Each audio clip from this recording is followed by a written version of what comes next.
அதெல்லாம் அரசியல் கிடையாது.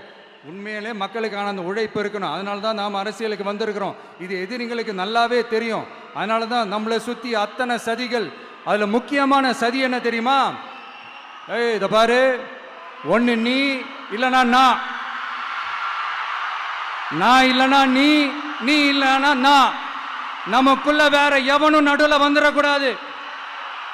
நாம 2 பேரால மட்டும்தான் மக்களை ஈஸியா ஏமாற்ற முடியும். இந்த விஜய் வந்ததுனால நமக்கு பொழப்பே போச்சு. மக்கள் வேற அவனை தான் நம்புறாங்க. நாம வெளியே அடிச்சுக்கிற மாதிரி அடிச்சுக்கிட்டாலும் உள்ள நம்மளுடைய டீலிங் பக்காவா இருக்கணும். மக்களோட ஃபீலிங்ஸை பத்திலாம் நமக்கு கவலை இல்லை. நமக்கு டீலிங் தான் முக்கியம். மாத்தி மாத்தி ஆட்சிக்கு வந்துடலாம்னு நினைச்சோம். ஆனா அது நடக்காது போல் இருக்கு. அதனால நீ என்ன பண்ற? எஸ்ஓபின்னு போட்டு ஒரு பக்கம் அவனை தடுத்துரு, இன்னொரு பக்கம் அவன் மேல பழி போட்டு நானும் தடுத்துடுறேன். என்ன ஓகேவா? டீலிங் ஓகேவா? ஓவர்.